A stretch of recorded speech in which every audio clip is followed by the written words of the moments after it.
Hey everyone, John here from All Miniatures Great and Small. Today we're going to be reviewing the new Israeli book for Team Yankee World War III miniatures game from Battlefront Miniatures. So the Israeli source book has existed before. This isn't a reprint, it's a new book that's covering just the Israelis. It's got some new toys in it now. Full disclosure, Battlefront did send me a PDF copy early to review, so I have been able to look over it, list build, and all that kind of stuff. But, of course, the opinions you hear here are going to be my own.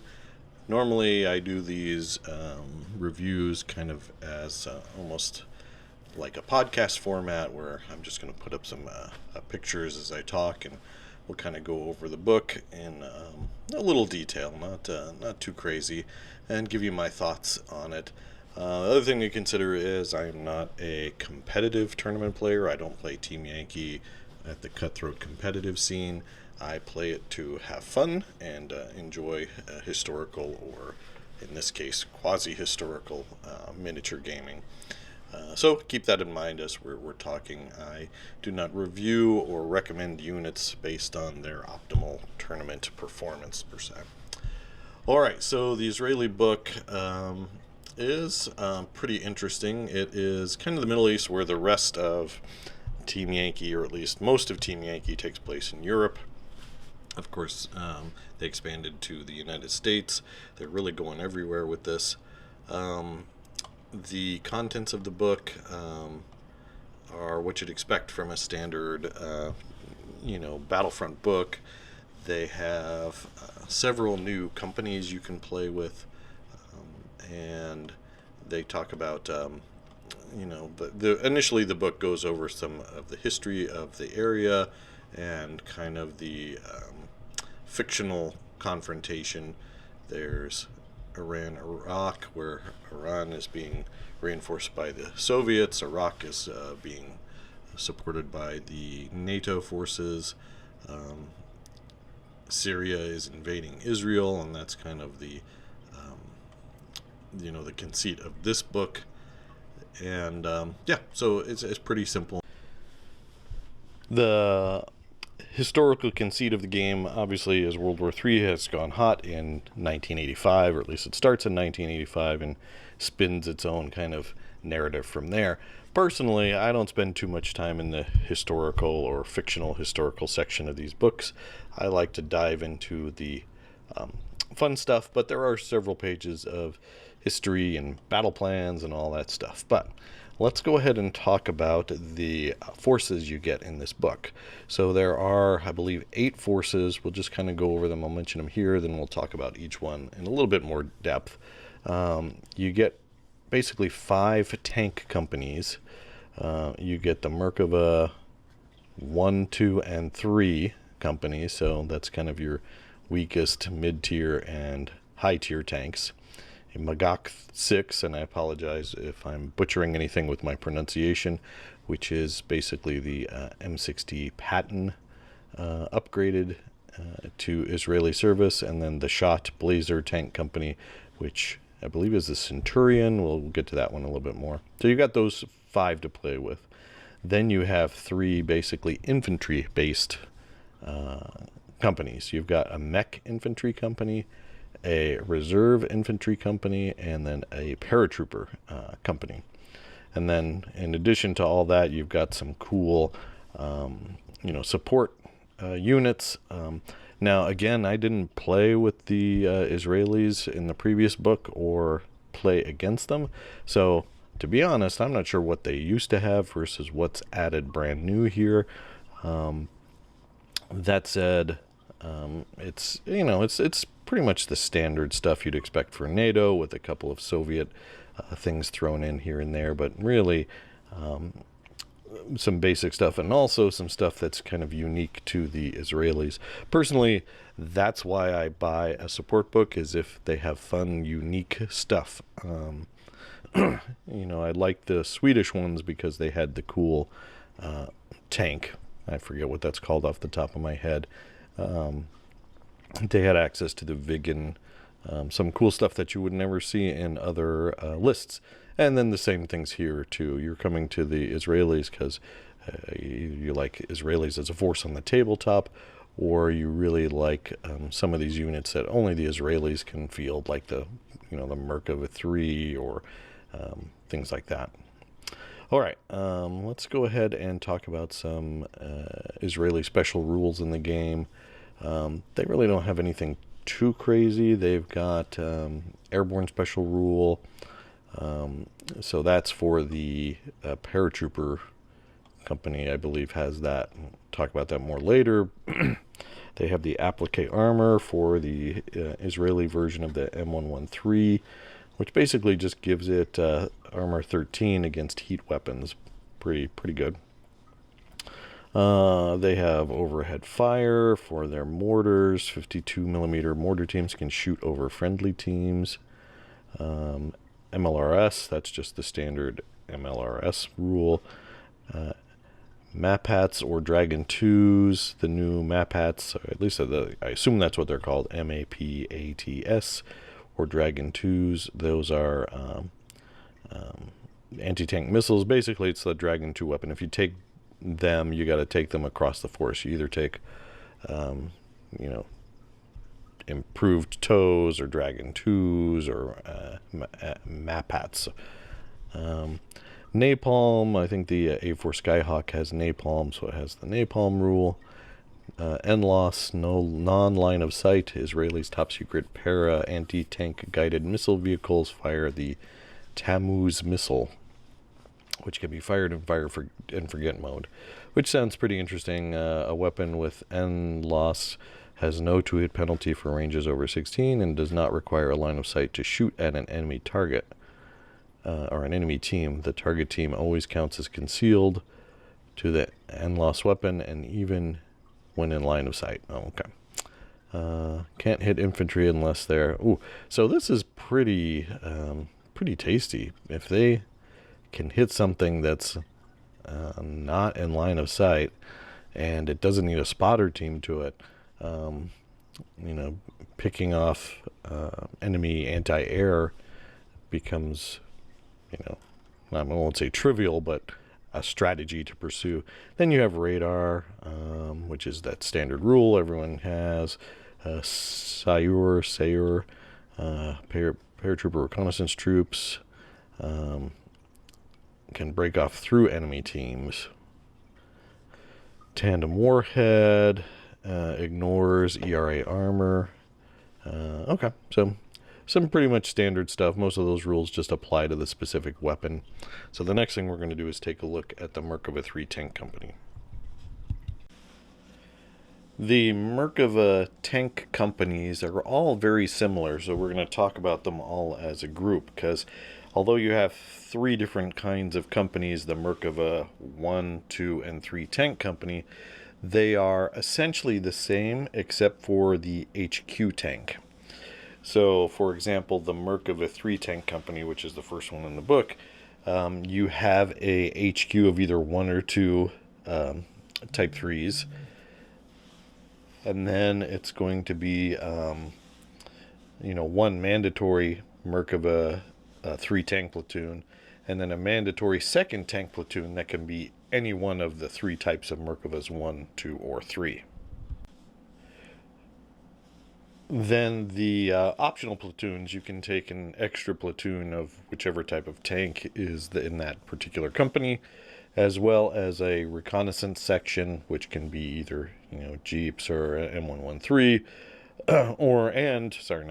and an infantry section, which is either a mech platoon or a reserve platoon.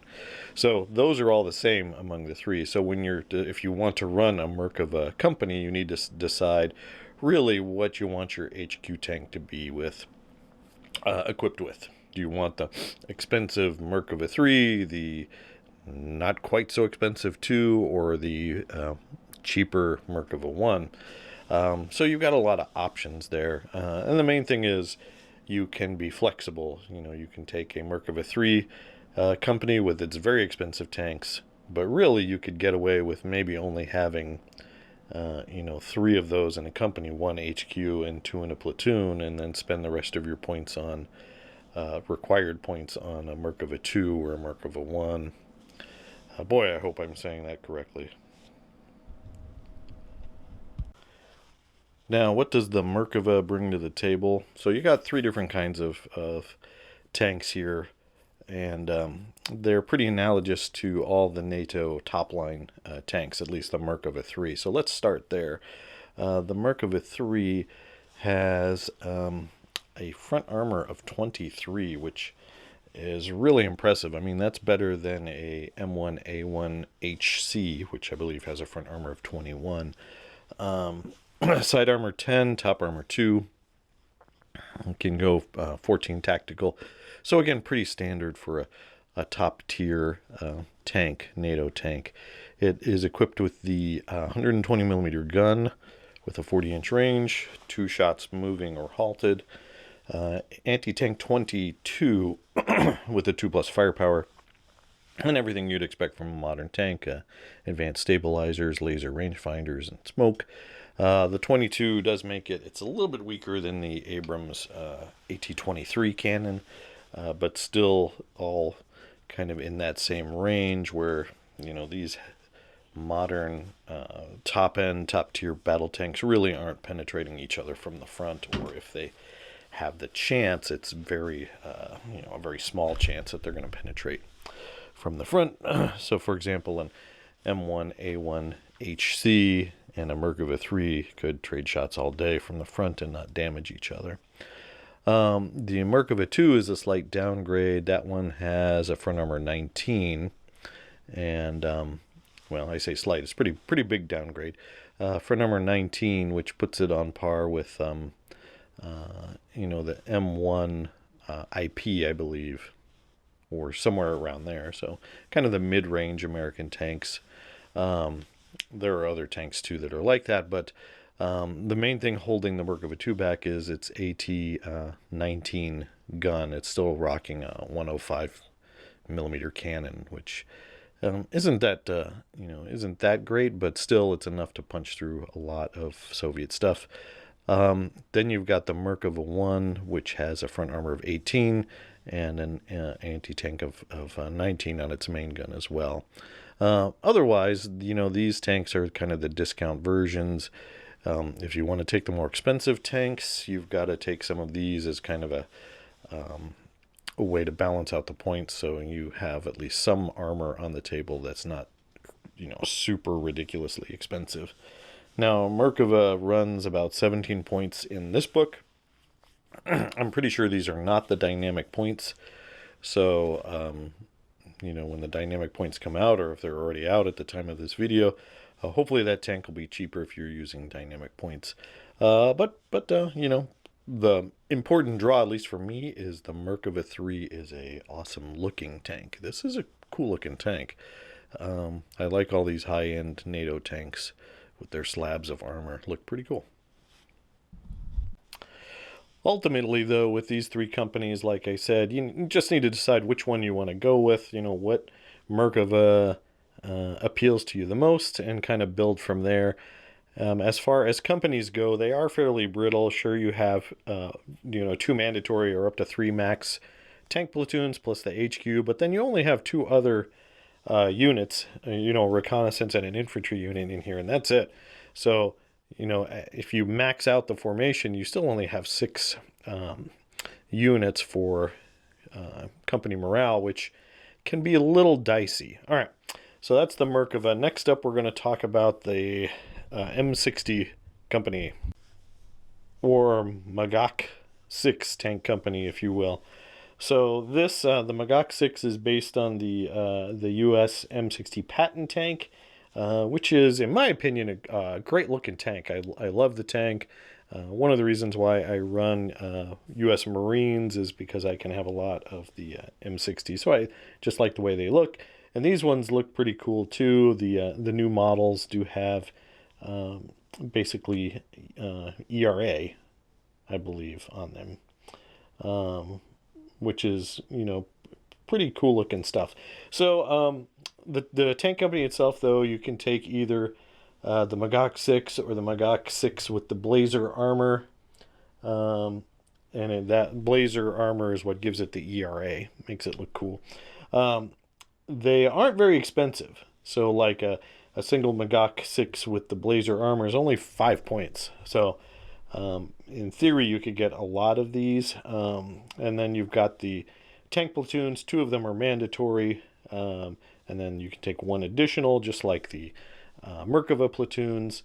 In the Magach, you could take them as the Magach 6 or the Magach 6 with blazer armor. You can only max out, though, on 3 tanks per platoon, which I do not like. I like, let's say in American tank companies, you can take up to 5 tanks in a platoon, which is really beefy for morale purposes.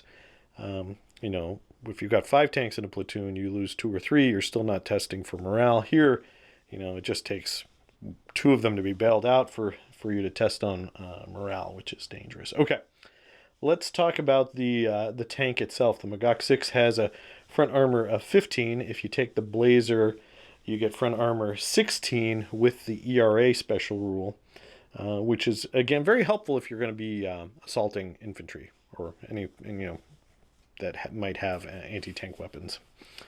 Otherwise, side armor's 8, top armor's 2, so pretty standard.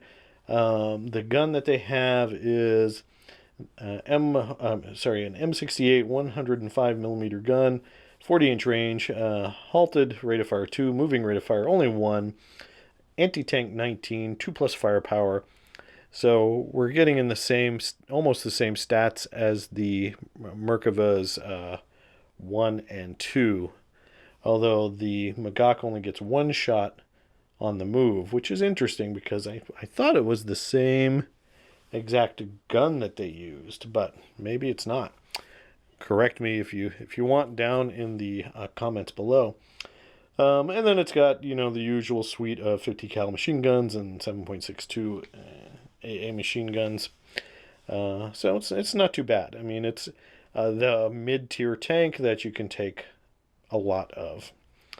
The other version, before I talk about the support you can take, I also want to talk about the other tank company, the last tank company, which is the Sho't. Again, I'm not sure how to pronounce that correctly, but it's called the Sho't or Sho't Blazer Tank Company. And there you're getting basically Centurions. And these guys, so these are probably a little bit weaker tank.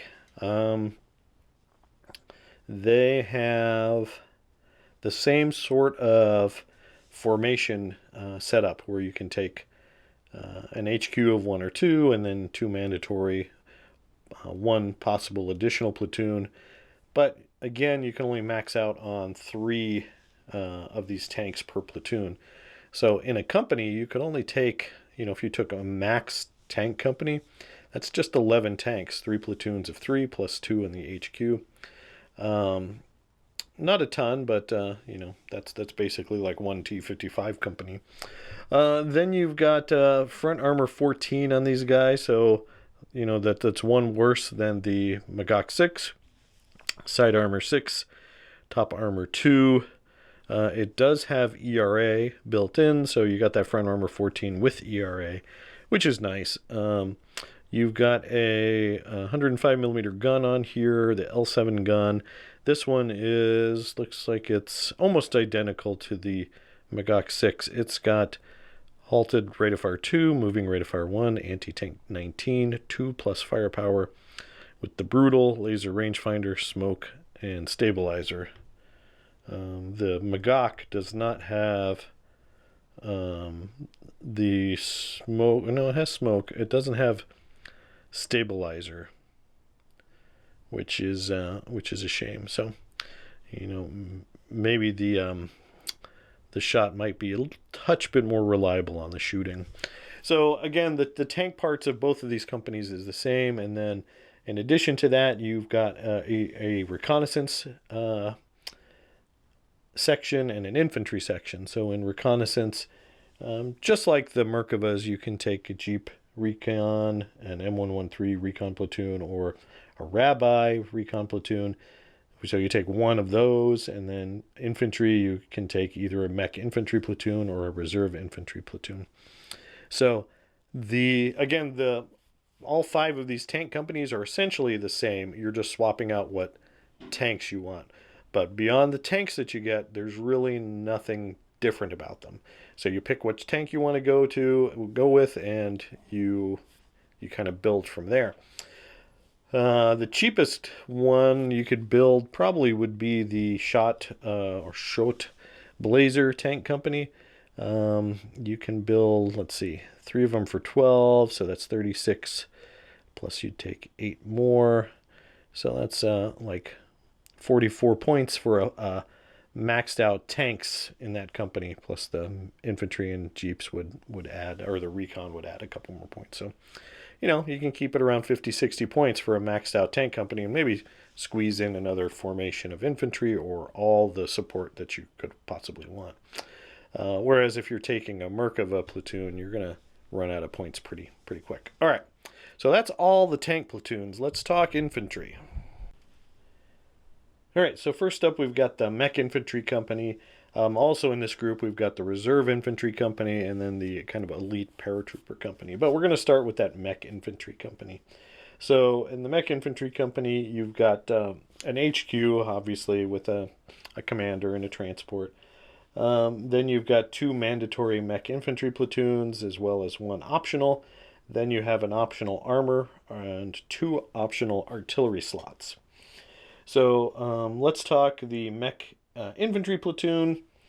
They are, each one has 4 assault rifle teams with the M72 anti-tank, which is kind of like a bazooka almost. 3 FN mag teams, also with the M72 anti-tank launchers. Then we have 3 RPG-7s, 1 Dragon missile team, 1 52mm mortar. So you got a lot of teams in this infantry platoon. You've got 10, 11, 12. And then you also get 4 of the M113s to transport them around. You can also take a smaller version if you don't want that much infantry or you're trying to save points. Now you can upgrade your transport, so you can replace the base M113 with a M113 Vezada transport for 1 point, or Nagmashot transport. And I'm going to say that transport looks really cool. We'll talk about that in a second. You also have some options. You can replace the RPG-7 with the B300 anti-tank teams. The B300 is AT-17, so I think that's the same. Yeah, the RPG-7's AT-17 as well, but it looks like it's a little bit better firepower, the B300. So you can upgrade to that, and then you can also replace all your Dragon missile teams with Dragon 2s. But if you do that, you got to do that across the whole, list. A beefy infantry platoon, so which I always like. So the transports, the M113 is pretty simple. It's just got front armor 3.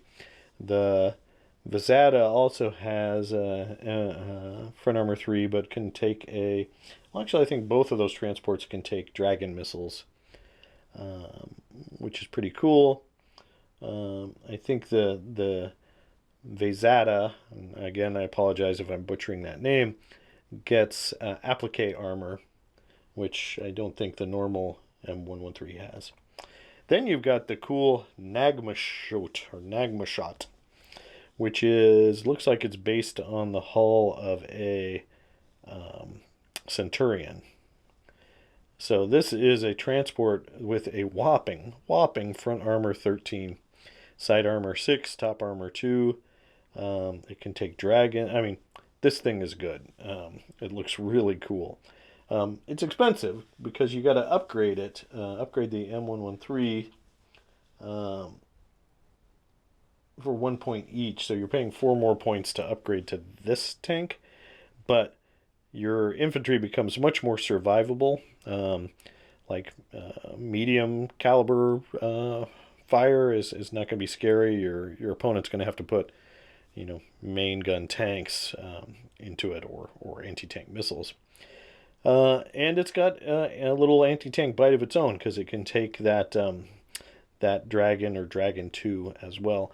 The other thing I'm going to say about this one is I think it just looks cool. I play Team Yankee. Excuse me. I play Team Yankee a lot on the rule of cool. Not necessarily that the unit is the best in the environment, but it looks cool. And here's another thing: you give this infantry M113 transport. A lot of NATO forces have the M113. Your force is going to look pretty similar, but this tank, the Sho't, is unique to the Israelis, and it's making a statement. This is an Israeli force. I like it. If I expand out my Israelis, I'm definitely going to have at least a platoon with these guys driving around because that vehicle just looks amazing. All right, so then continuing our mech infantry discussion, we've got an armor section in this company too. So you can take any of the tanks we've talked about, any of the Merkavas, the Magach, or the Sho't Blazer.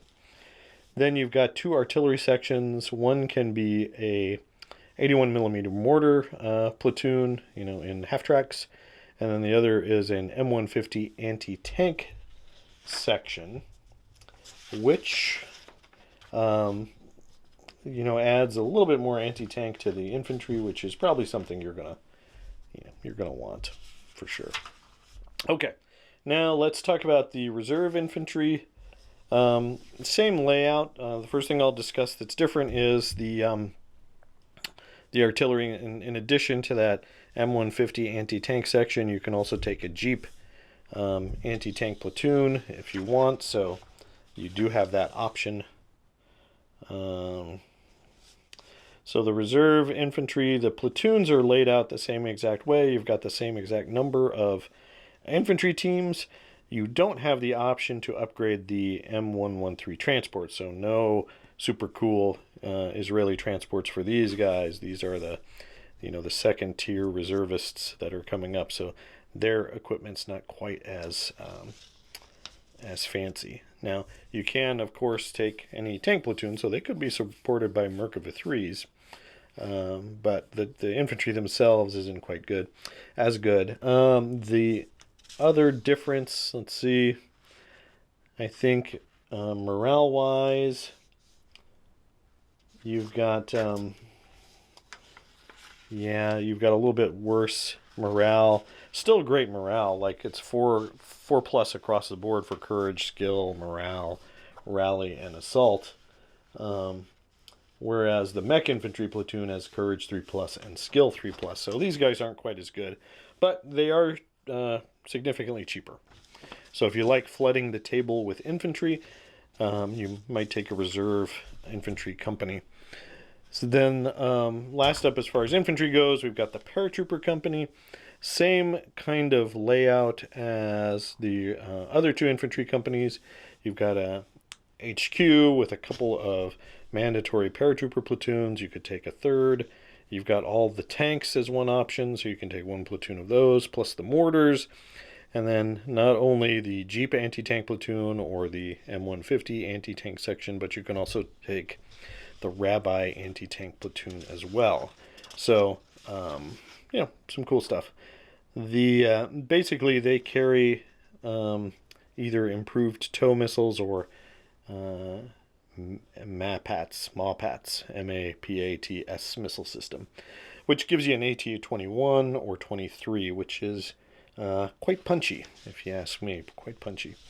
The other thing you can do in the paratrooper platoon, you can replace all of the transports with Huey helicopters, which is pretty nice. You can also upgrade the Dragons, upgrade the RPG-7s, which is nice, because I don't think you can do that in the reserve infantry company. Yeah, I guess you can upgrade the Dragon missiles because you'd have to upgrade them across the board if you wanted to, but otherwise, yeah. So you could field a very high-end force, elite paratroopers with the latest, Merkava 3s, or you could have a reserve infantry company supported by, Shots with the Blazer or the Magachs, and have kind of a more horde type army, elite horde type army. All right, so that is the all of the companies discussed. All right, next we have the support options, so we're just going to kind of bang through these pretty quick. We're going to start with artillery. Any of these formations we talked about could be supported by several artillery slots. You have one that's M109 artillery. Then you have one that could be M109s or heavy mortars. You could have another that's the rocket launcher batteries, MLRS, or the Soviet Hail. So you could take all three of those if you wanted to. You could have 2 batteries of M109s or a mix and match of those, which is pretty cool. Plus you can take an observer, which is pretty standard. Anti-aircraft, you've got a couple of platoons as your options. You're either taking VADs or Shilkas. It's one or the other. You can't take both. And then you've got chaparrals, which are the kind of longer range SAM platoon, so that's anti-surface to air missiles. So you've got VADs for up close, and then chaparrals for longer range. Not a ton of AA, so that you can max out at 2 anti-aircraft platoons, so that's not a ton. Then you've got some anti-tank formations. You've got the Pereh anti-tank platoon. I'm going to talk more about that one in a second. I think that one you're going to auto-include. And then you've got anti-tank. You can take more of those anti-tank jeeps or Rabbi anti-tank platoons. Then you've got... you could take... Sorry, there's a third anti-aircraft slot. You could take a red-eye SAM platoon, which is infantry-held surface-to-air missiles. Air power-wise, you can take a flight of Skyhawks, and then you've got 2 helicopter slots. So the helicopters, I think it's new that they can take Apaches. So you're either taking, Apaches or Cobras, which I think they call them. I think they're misnamed here on the list. So the AH-64 is going to be your Apache.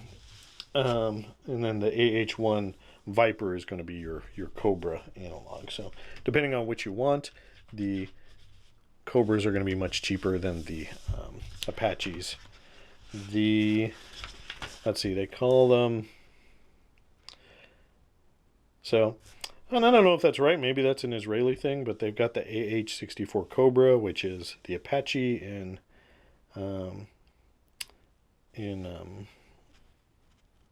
American service. So maybe the Israeli word that they gave him comes out as Cobra, and that's just confusing as an American. But yeah, you can take... So really, you can max out on these helicopters. 4 of the Vipers with the better MPATS missiles are 18 points, and 4 of the Cobras, which can take Hellfire, that's weird to say, comes in at 22 points. So it's pretty good. All right, most of that stuff is pretty standard, but I did want to talk about this Pereh, P-E-R-E-H, anti-tank platoon. So these things are really cool, and I haven't seen them. Maybe this weapon is in another list somewhere that I haven't seen, but I don't think so. So basically, this is an anti-tank platoon. It's built on the hull of a M48 Patton, and basically it has a Tammuz missile system, T-A-M-M-U-Z missile system, and you can either take the basic or the upgraded one to get anti-tank 21 or anti-tank 23. Now the cool thing about this is it's got the LOS special rule, so that's the non-line of sight special rule. And I know I talked about that earlier, but I'll go over it again. Weapon with the NLOS non-line of sight special rule has no 2-hit penalty for ranges over 16 inches and does not require a line of sight to shoot at an enemy team. The target team always counts as concealed to the NLOS weapon, even when in line of sight. The NLOS weapon cannot hit infantry teams unless the infantry are stationary and in bulletproof cover.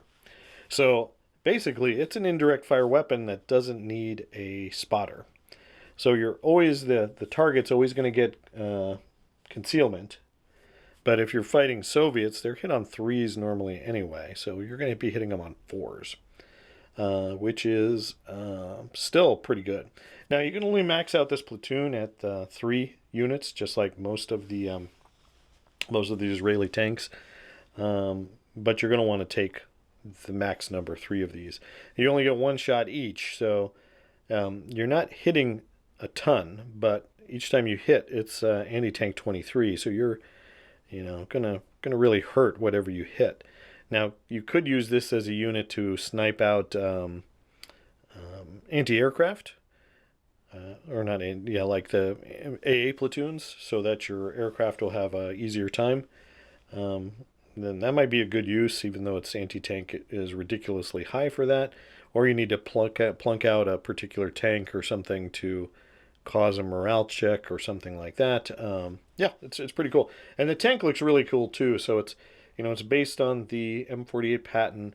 It's got a fake barrel on it, so it looks like a tank, and then this thing kind of pops up and shoots missiles. It's really cool. So check it out if you're going Israelis. Again, this is one of those units that it is unique to the Israelis. It looks unique. You're not going to see anything like this in any other army. So it really gives that Israeli army its own flavor, which is when I'm building an army from scratch or taking on a new force that I want to build, that's an important thing for me for the excitement level. I just don't want to build slightly different camouflage versions of the same vehicle over and over and over for different lists. I can't tell you how many M113s I have painted in my day in different ways. So there you go, guys. The rest of the book, there are some missions, there's some history. Personally, I really don't spend much time at all with that. I don't think I've ever played a scenario like one that has a pre-built order of battle out of any of the books. I usually just go into the mission generator and do it there. But if that's your jam, they've got some interesting looking stuff there as well. But basically, the Israelis give you an elite force for any kind of Middle Eastern battlefield you want, and a good opponent for the Syrians, the Iranians, even the Soviets. So I think you'd have a good time. All right, guys. So this is my look at the contents of the Israeli book. I am going to go over and do more in-depth unit overviews for some of these units, particularly the unique ones, so we can spend a little bit more time on each one of those without this video being hours and hours long. All right, guys, I do want to say, please, thank you for watching this video to here. If you've hung out the whole time, I'm very impressed and very thankful.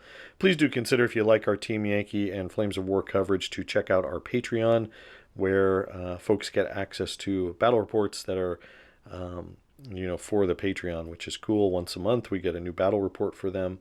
And if you like what we're doing on YouTube, check out YouTube memberships. Or just a like and subscribe. That will help as well.